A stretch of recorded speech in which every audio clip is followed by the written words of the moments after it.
cordial saludo hasta la hermana República de Bolivia. Gracias. A continuación, nos corresponde presentar a la doctora Lorena Vanessa Elizalde, de la hermana República de Argentina.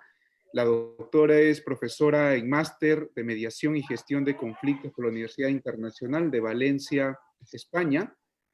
Tiene un máster en argumentación jurídica por la Universidad de Alicante. Es máster en derechos humanos y justicia constitucional por la Universidad de Bolonia y actualmente es alumna de la Escuela de Leyes por la Universidad de Londres. La doctora Lorena Vanessa Elizalde nos va a compartir su tema titulado Repensando las libertades individuales y el Estado después del COVID. Con ustedes cedo la palabra a la profesora Lorena.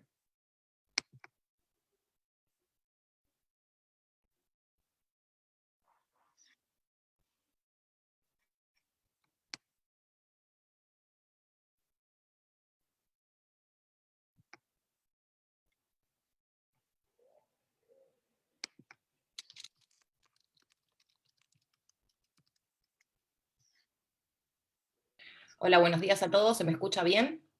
Perfecto.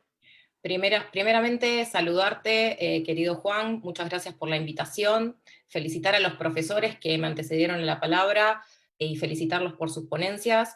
Sinceramente, hay muchos temas para hablar y muchas cuestiones que dejan picando de las ponencias que se vienen escuchando. Lo que intentaré hacer es ir contestando a algunas cuestiones que quizás suenen repetitivas en algún caso, pero que son importantes precisar. Esperando que todos se encuentren bien, doy paso a mi ponencia.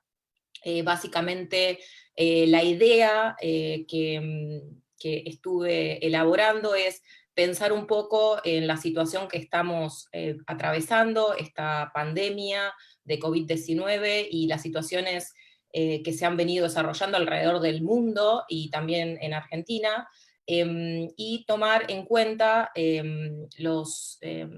más allá de las medidas en particular, cuáles van a ser las consecuencias de esas medidas en un futuro. Básicamente, aclarar que esta ponencia será de 15 minutos, que claramente no podré exponer absolutamente todos los temas que tenía pensado abordar, por cuestiones de tiempo y también por respeto al ponente que me continúe en la palabra. Intentaremos hablar un poco de libertades individuales, del rol del Estado, de las declaraciones, de las manifestaciones que ha realizado la Corte Interamericana de Derechos Humanos y la OEA, y también alguna suerte de críticas y reflexiones. Entonces, como aclaración preliminar, lo que podemos decir básicamente es que estas publicaciones, estas ponencias van a estar publicadas en un libro, que luego se van a poder ampliar. Intentaremos dar conceptos de qué es una libertad individual y cómo nos encuentran los estados restringiendo las mismas. Asimismo, denotar el rol del Estado y qué es lo que qué están haciendo los estados actualmente. Y también pasar revistas de las declaraciones de la Corte Interamericana y del cuadernillo 1 del 2020, que viene también a cuenta por esta situación. Y finalmente, ¿qué podemos esperar de aquí en más? Primeramente, para hablar de libertades individuales, debemos decir que estas libertades que se encuentran en todas las constituciones, que son las de libre acceso, reunión, no las voy a repetir porque ya las han nomenclado anteriormente, se encuentran restringidas por esta pandemia que nos encontramos viviendo, y muchos estados, principalmente en Argentina, han decretado medidas de necesidad de urgencia o decretos de necesidad de urgencia restringiendo las libertades individuales.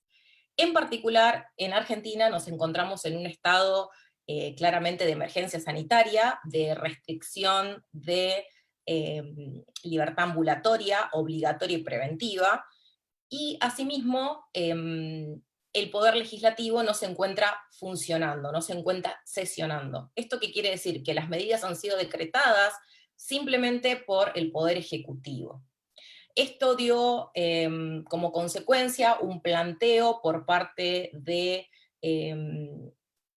Parlamento, del Congreso en Argentina, hacia la Corte, pidiendo que se si se quiere, pidiendo autorización para poder sesionar con otros medios alternativos. La Corte argentina ha dicho que no tiene competencia en el mismo y que asimismo el Poder Legislativo tiene sus propias funciones y adentrarse en esas funciones del Poder Legislativo sería ir en contra del control de poderes o de la intromisión de los poderes.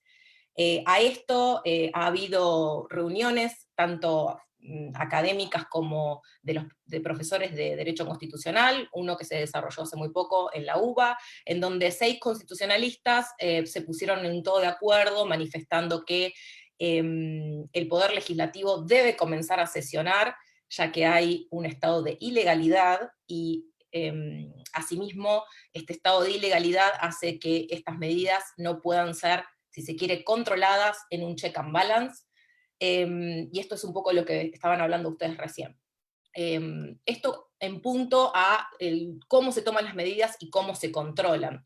Asimismo, el Poder Judicial en mi país se encuentra trabajando en un estado excepcional, si se quiere, de suerte de feria judicial o de feria extraordinaria, más allá de que se están articulando mecanismos para trabajar de forma a distancia u online, pero no se encuentra trabajando al 100%. Entonces, estas medidas que se dictan a través de decretos de necesidad de urgencia, en Argentina más de 30 decretos de necesidad de urgencia ya se han dictado, no se encuentran balanceadas en la organización de los poderes. No hay un check and balance actualmente que pueda controlar estos mecanismos o estas resoluciones. Esto podría ocasionar, si se quiere, y en algún caso ya lo ocasionó porque existió la presentación de un amparo por parte de un particular ante el Poder Judicial, atacando la prevención obligatoria de quedarnos en casa o de quedarnos, digamos, con esta restricción a la libertad ambulatoria. Claramente fue desechado. Entonces, ¿se encuentran justificadas estas medidas? Dentro de la situación de emergencia y dentro de esta situación sin precedentes que nos encontramos viviendo, como decía el ponente anterior, el Poder Ejecutivo es el que más rápido saca o dicta este tipo de resoluciones, pero luego, por lo menos en mi país, no se encuentran aún los poderes trabajando en la misma igualdad para poder realizar este check and balance. Entonces, ¿por qué la sociedad acata estas resoluciones? Básicamente porque la suerte de vivir en democracia da seguridad a las personas y le da la suficiente confianza para aceptar estas restricciones por el bien de la comunidad o por el bien de la salud pública. Entonces, estas restricciones al derecho a la reunión, la libertad de circular por espacios comunes, se encuentran limitadas por estos decretos de necesidad de urgencia, pero a su vez no se encuentran controladas por los demás poderes. Esto es algo que la Corte Interamericana ya se ha venido expidiendo, y prontamente ya lo vamos a mencionar. Hay ciertas reglas que se deben cumplir en cuanto a la restricción de las libertades individuales. Más allá del acatamiento de la sociedad o el acatamiento parcial, también el Estado controla esta restricción de las libertades a través de diversos mecanismos. Controles a su vez electrónicos, controles mediante cámaras, controles a través de las redes sociales, cibercontroles a través de distintos tipos de mecanismos tecnológicos, etc. Entonces, hay una suerte de exceso de controles por un lado, pero también por otro lado hay un exceso del no cumplimiento de las medidas. A su vez, el Estado, por lo menos en Argentina, ha venido aplicando sanciones o algún tipo de punición a través de multas, en algunos casos de privación de la libertad a las personas que violaban el confinamiento obligatorio. Entonces, ¿qué esperar luego del COVID-19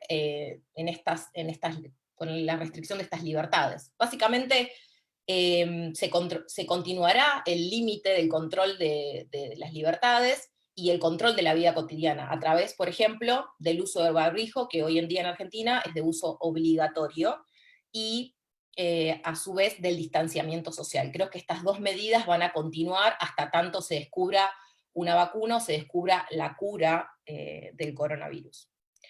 Como decía anteriormente, las restricciones a algunos derechos están y se encuentran justificados conforme a los principios y las reglas dictadas por la Corte Interamericana de Derechos Humanos, siempre y cuando sigan estos lineamientos. No los voy a mencionar todos, simplemente voy a decir que respeten la dignidad humana, sean dictados por ley, tengan una duración limitada en el tiempo y estén sujetos a control, que esto es una cuestión muy importante, puedan ser controlados, sean proporcionales para lograr su objetivo. Entonces, estos lineamientos hay que tenerlos en cuenta para todas las restricciones que se dicten a la libertad, a las libertades individuales en distintos países, con sus distintas aristas.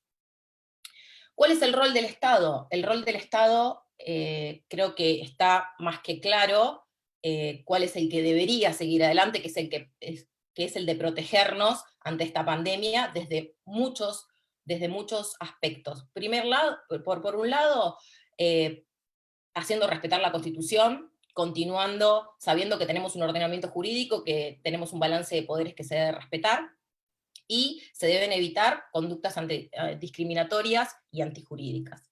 Pero a su vez, ¿qué ha conseguido el COVID-19? El COVID-19, esta pandemia, ha conseguido que los estados deburocraticen las medidas a tomar, o sea, se salten mecanismos burocráticos que estaban antes impuestos, y a su vez también ir más allá de la economía instituida o del tipo de economía que se seguía adelante. ¿Qué quiero decir con esto? Países donde no había apoyo o no había ningún mecanismo de apoyo económico hacia los ciudadanos, empezaron a repensar esta suerte de lograr un apoyo económico en este tiempo de que la reducción de los trabajos o personas sin trabajo tienen que convivir o vivir en un confinamiento sin posibilidad de tener su sustento diario. Entonces, lo que se ha dado es otorgar beneficios a los ciudadanos en algunos países económicos, básicamente en Argentina, para poder continuar básicamente con la vida cotidiana. Asimismo, también, ¿qué nos espera para el Estado para los próximos meses o los próximos años? Por un lado tenemos autores de la talla de Ferraioli, por ejemplo, que nos han dicho que esto va a dejar un legado duradero, que hay que repensar el Estado constitucional o el Estado global como lo conocemos ahora, y otros autores piensan que, bueno, esto también va a pasar, que no va a haber demasiado cambio y que los estados van a continuar como siguen estando. Incluso hay otros autores que también opinan que esto va a redundar en nacionalismos. Básicamente voy a puntualizar muy brevemente la postura de Ferraioli al respecto, porque me parece la más, si se quiere, sustentada en las garantías y en los derechos constitucionales. Básicamente Ferraioli lo que denuncia es que los gobiernos, básicamente en Europa, los gobiernos se vienen manejando diversamente, sino también, no solo respecto a las medidas que vienen dictando, sino también respecto a los mecanismos de, por ejemplo, encontrar la cura del coronavirus, o algún tipo de mecanismos de apoyos económicos. No hay solidaridad entre los países, ¿sí? Él lo que prospecta, o lo que proyecta, o lo que aspira, es que se construya una constitución global de la Tierra, pero no una constitución global entendiendo como una constitución ejecutiva o de gobernabilidad, sino lograr una institución, una suerte de Organización Mundial de la Salud, en donde esta institución garantice los derechos, porque básicamente lo que él denuncia es que los derechos se encuentran en las cartas, se encuentran los mecanismos para articularlos, pero no están dadas las condiciones y estos derechos no se encuentran garantizados. Entonces, el Estado es importante, el Estado nacional es importante, pero debe haber un organismo, si se quiere un organismo global, o una constitución de la Tierra, lo que enumera, para que estas decisiones que son internacionales o globales sean tomadas por estos organismos. Básicamente lo que propone es que los bienes que son de todos, de la humanidad, no sean ni privatizables ni sean economizables. Por ejemplo, la salud, el agua, el derecho al ambiente, la garantía de las instituciones, como así también el alimento o la alimentación. Lo que él propone es que este tipo de institución garantice las cuestiones básicas y proyecte medidas globales iguales para todos. garantizando la paz, la salud y las garantías. Lo que también me pareció importante de lo que Ferrajoli viene manifestando es que hay que dejar de lado esta peligrosa tesis de que no hay alternativas o no hay soluciones viables a nivel global, ¿sí? Por los fracasos que podrían haber ocasionado la constitución de la Unión Europea, que no se llevó a cabo, entre otros. Entonces, lo que él aspira es a una institución global concreta de garantías. Creo que esta es una opción o una mirada muy importante que hay que tener en cuenta, que tanto los constitucionalistas como los internacionalistas y como aquellos que proyecten un futuro después del coronavirus deben empezar a pensar. Se sabe, y él lo ha dicho, y coincido por supuesto en su postura, de que es un trabajo titánico, pero hay que empezar a hacerlo. O sea, hay que cambiar la mirada de cómo venimos pensando. No creo que sea posible volver a lo que dicen algunos autores, que es volver a los nacionalismos. Creo que después del coronavirus lo que más importante podemos hacer es pensar en este sentido, en pensar en una institución, como nos dice el maestro Ferrajoli, que nos ayude o que nos coadyuve a tomar medidas globales con los bienes esenciales. Una cosa que no quería dejar de mencionar también, yendo muy rápidamente, me quedan pocos minutos, es lo que nos ha dejado o nos va a dejar el COVID-19 como repensar el Estado, es que el Estado ha mostrado sus costuras, ha mostrado las desigualdades y ha mostrado cierta, si se quiere, romantización del quedarte en casa o de permanecer en tu hogar, teniendo en consideración de que todos tenemos las mismas posibilidades o igualdades de vida. ¿Qué quiero decir con esto? Creo que muchos lo vienen remarcando. Las situaciones en Latinoamérica y en algunas partes del mundo respecto no solamente a la pobreza, sino las situaciones de personas en las calles. No todos los países han tomado decisiones respecto a las personas que no tienen vivienda.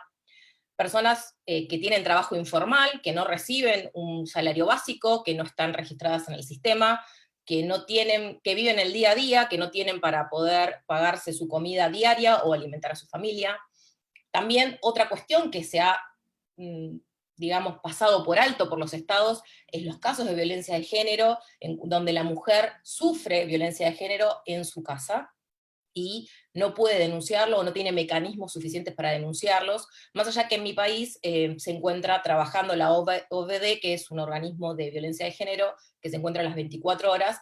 Quizás en algunos países esto no haya sido ocurrido, y esto es algo muy importante para tener en cuenta. Otra cuestión también es las cuestiones de cuidado, o las cuestiones de cómo se reparten las obligaciones de cuidados en las casas. Recientemente leí una encuesta en donde las mujeres han tenido una sobrecarga en las cuestiones del trabajo de 3 a 4 horas por día. Esto quiere decir que, aparte de cumplir el rol de ser trabajadoras, tienen que cumplir el rol de madre, cumplir el rol de cuidado, el rol de maestras, en tanto otros. Esto tampoco se ha tenido en cuenta a la hora de tomar medidas de este tipo, o de cómo se van a distribuir las obligaciones de cuidado, también así como mujeres que trabajan como médicas o como enfermeras o como doctoras, y que tienen esta doble obligación de tanto estar en su casa como también trabajar en primera línea combatiendo el coronavirus. Otra cuestión también importante es la imposibilidad, creo que lo habían dicho algunos en el chat, imposibilidad de alumnos o de adultos de tomar clases online por no tener los recursos o los requisitos necesarios, tanto como internet, wifi, computadora y tantos otros. Y algo muy básico que lamentablemente tenemos en Latinoamérica, que es la situación de falta de cuestiones básicas como el agua, los recursos apropiados para el sustento o simplemente una vivienda.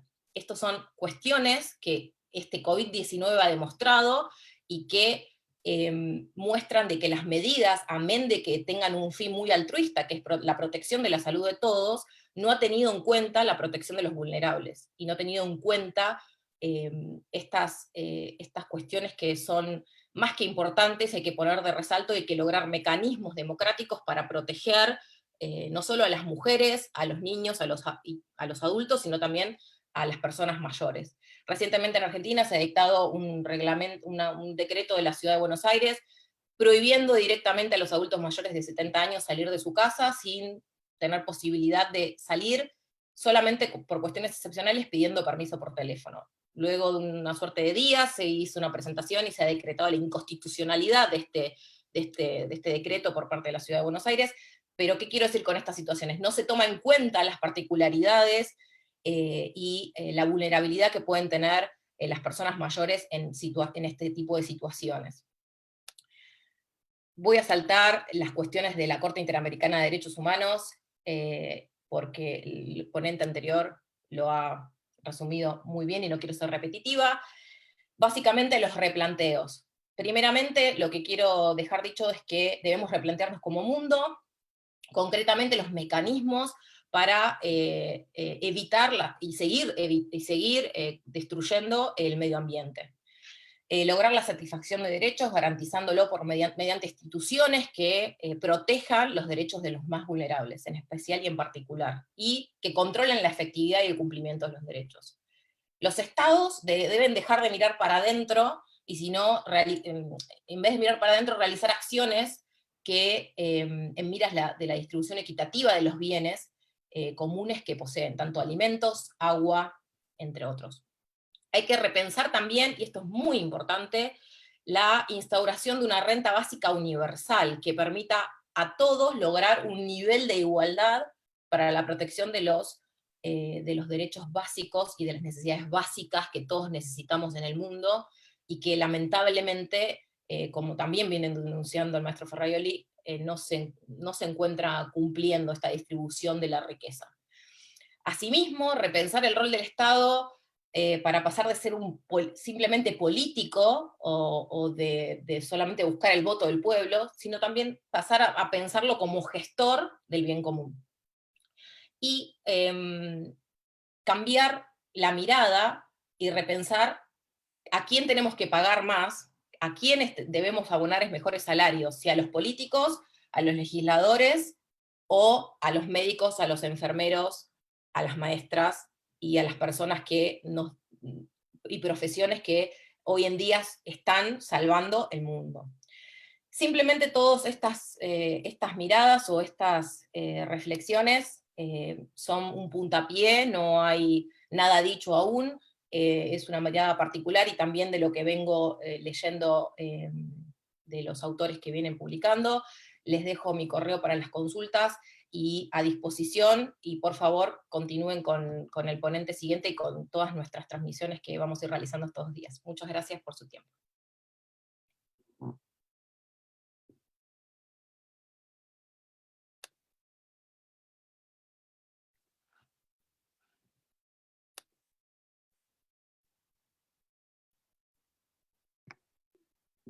Hola, ¿se me escucha? Sí, perfecto. Perfecto. Profesora Lorena, muchísimas gracias por su intervención. Se tiene una pregunta por parte de los participantes, la cual le traslado. Es justamente Luz María Legarda Goez, que dice: cedemos la libertad individual en favor de la seguridad o protección social, pero cuando termine la pandemia, ¿cuáles derechos individuales veremos restringidos? ¿Hasta dónde va a ser legítimo estas restricciones? Bien, primeramente muchas gracias por la pregunta y por estar siguiendo atento esta transmisión. Como algo dije muy rápidamente, por un lado, las libertades individuales van a continuarse restringiendo por parte de los estados hasta tanto se encuentre la vacuna del coronavirus, de la vacuna del COVID-19. Esto va a ser la libertad ambulatoria, la libertad de estar en grupos de más de 50 personas, o en grupos en lugares cerrados, o manifestaciones públicas, que esto también se compatibiliza con una decisión que se ha tomado en Alemania respecto a respetar las protestas públicas a pesar del COVID-19. Esto es algo que no sé si Latinoamérica está preparado para asumirlo de esa forma, pero sí, yo considero que las libertades individuales van a seguirse restringiendo no solamente el derecho a reunión, el derecho a participar en festivales o reuniones de más personas, y como así también el distanciamiento social y las protecciones que vamos a tener que usar, tanto tapabocas, barbijos, o algún tipo de, por ejemplo, guantes para evitar el contagio. El problema de las restricciones es el control, el debido control por parte de los estados o por parte del gobierno. En cierta medida, en mi país se viene respetando el control que hace el Poder Judicial de estas medidas, pero como así dije, el Poder Legislativo no se encuentra sesionando, entonces esto implica un desbalance. Hoy en día en Argentina hay un estado de ilegalidad, más allá de que las medidas que se vienen tomando están dentro de la legalidad. Entonces creo que lo importante, como, si se quiere, como mensaje a los estados o a los ciudadanos, es que claramente hay que respetar las medidas impuestas por los estados, pero también así hay que lograr que estas medidas sean controladas por los organismos al efecto, no solamente los poderes públicos o los poderes, el Poder Judicial o el Poder Legislativo, sino también cualquier otro organismo que pueda controlar o hacer un chequeo de estas medidas. Por ejemplo, se me ocurre el cibercontrol que se puedan realizar en redes sociales, o el tipo de controles que se vienen realizando en China a través de cámaras, mecanismos de aplicaciones en los celulares y tantos otros. Entonces creo que hay un balance que se debe cumplir, y este balance es respetar no solamente las libertades individuales y las libertades que hemos conseguido durante todos estos años y que están plasmadas en las cartas y en las declaraciones de derechos humanos, sino también, por otro lado, respetar el Estado de Derecho, que también es una de las cuestiones más importantes que hemos conseguido, eh, para, para exclusivamente que el Estado haga cumplir dentro de los lineamientos de la Corte Interamericana las medidas que viene dictando. ¿Qué quiero decir con esto? Básicamente que el Estado dicte sus medidas, pero dentro de estas limitaciones y el respeto de la dignidad de los derechos humanos. Fuera de los derechos humanos o en violación directa con alguna cláusula del Pacto de San José de Costa Rica, claramente es el Poder Judicial quien va a tener que declarar la inconstitucionalidad y la inconvencionalidad de este tipo de medidas.